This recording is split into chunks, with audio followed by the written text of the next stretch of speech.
Zero to PG ఈరోజు job మేళాల భాగస్వామ్య రైతులందరూ కూడా హుస్నాబాద్ శాసనసభ్యుడిగా అందరికి స్వాగతం చెప్తా ఉన్నాం. దయచేసి నిర్మలంగా రాత్రి 10 అయినా పర్వాలేదు, ఎవరు కూడా మీకు ఒక్కటే కాదు 4 జాగాలు 5 జాగాలు ఎక్కడ కూడా మీకు అవకాశం మంచిగా అనిపిస్తే అక్కడ ఇంటర్వ్యూ అటెండ్ కావచ్చు. కొంతసేపటి తర్వాత భోజనాలు కూడా స్టార్ట్ అవుతాయి. కొంత రష్ అనిపిస్తే కొంతమంది భోజనాల కాడ, కొంతమంది ఇక్కడ ఏ విధంగా అందరూ కూడా సంతకపోతే కొంచెం హాల్ చిన్నగా అయింది. ఇంత ఎక్కువ శాతం వస్తారని అనుకోలేదు కాబట్టి మళ్ళీ తదుపరి పెట్టే జాబ్ మీద మార్కెట్ యార్డ్ ఇంకెక్కడో పెద్ద స్థలంలో వెళ్దాం. దాని ప్రకారంగా ఇప్పుడున్న దాంట్లో కొంత అప్డేట్ చేసుకోమని నేను అందరూ కూడా హృదయపూర్వకంగా కోరుతా ఉన్నాను. తెలంగాణ రాష్ట్ర ప్రభుత్వ యువజన సర్వీసుల శాఖ నుంచి ఏర్పాటు చేసే జాబ్ మేళాలో జీరో నుంచి పీజీ వరకు నిరుద్యోగులైన వాళ్ళందరూ హుస్నాబాద్ నియోజకవర్గంలో ఉన్నటువంటి వాళ్ళు ఆన్లైన్లో అప్లై చేసుకున్న వాళ్ళు దాదాపు 6,000 మంది ఉన్నారు. వాళ్ళందరికీ మంచి మంచి ఉద్యోగాలు రావాలని సందర్భంగా ఆ భగవంతుని ప్రార్థిస్తా ఉన్నా. ఇది కాక కూడా విదేశాల్లో ఉద్యోగాలకు సంబంధించిన ఒక ప్రత్యేక కౌంటర్ ఏర్పాటు చేయడం జరిగింది.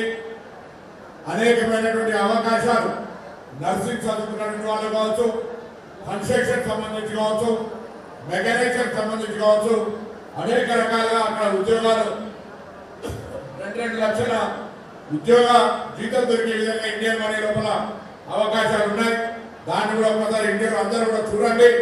దాన్ని నేను జిల్లా కలెక్టర్ గారు కోరుతా ఉన్నా, అదేవిధంగా టాప్కామ్ ఆఫీసర్ కూడా కోరుతా ఉన్నాం. వాళ్ళను మండల వారిగా ఇటువంటి ఏర్పాటు చేసినట్లయితే ఈ గ్రామీణ ప్రాంతం లోపల గిరిజనులు లేదా పేదలు ఎక్కువ ఈ ప్రాంతం లోపల ఈ యొక్క విదేశీ విద్య ఉద్యోగాల అవకాశాన్ని కూడా ఒక పెద్ద అవకాశంగా కల్పించాలని సందర్భంగా కోరుతూ, మరి మదన్ మోహన్ గారి మిత్రుడు ఇక్కడ పడినటువంటి నిర్వాహకులందరూ కూడా హృదయపూర్వకంగా ధన్యవాదాలు. ఓపికగా ఇక్కడ ఉన్నటువంటి ప్రాంతం నుంచి ఎక్కువగా ఉద్యోగాలు ఇచ్చే విధంగా వాళ్ళందరికీ కొంచెం సానుకూలంగా అవకాశం అని చెప్పి కోరుతా ఉన్నాం. నేను ముందుగా ఎన్నికలకు కూడా చెప్పిన ఈ ప్రాంతంలో ఉపాధి అవకాశాలు, విద్య, వైద్యము, వ్యవసాయానికి సంబంధించి టూరిజం రంగాల లోపల అనేక అవకాశాలను కల్పించడానికి ప్రయత్నం చేస్తామని చెప్పినాం.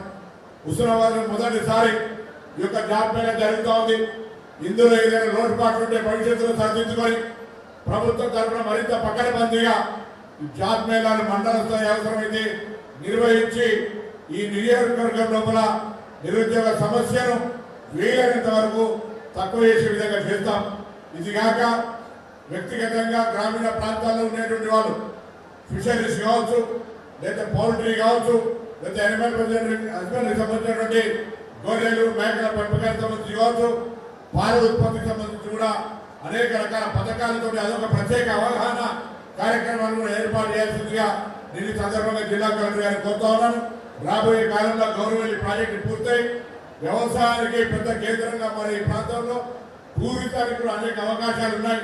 టూరిజం రకంగా కూడా మరి చాలా పెద్ద ఎత్తున ఇక్కడ అభివృద్ధి చేసుకోవడానికి అవకాశం ఉంది. కాబట్టి ఒకవైపు టూరిజం, ఒకవైపు గ్రామీణ పరిశ్రమలు, మరొక వైపు టెక్నికల్ సాంకేతిక విద్య, ఇలా అనేక రకాలుగా తీసుకుపోయేటువంటి ఒక ప్రణాళికలో మరి ఇక్కడ స్థానిక ప్రజలందరూ కూడా సహకరించి ఈ అవకాశాలను వినియోగించుకోవాలని ఈరోజు ఏర్పాటు చేసిన ఈ యొక్క జాబ్ మేళా కార్యక్రమాన్ని కొంత ఎక్కువ సంఖ్యలో వచ్చేది కాబట్టి కొంత ఇబ్బంది అనిపించిన దయచేసి క్షమించండి. మరొకసారి ఇటువంటి పరిస్థితి రాకుండా ముందుగా జాగ్రత్త తీసుకుంటాం. ఎంతమంది వస్తారో ఎట్లనో తెలియదు.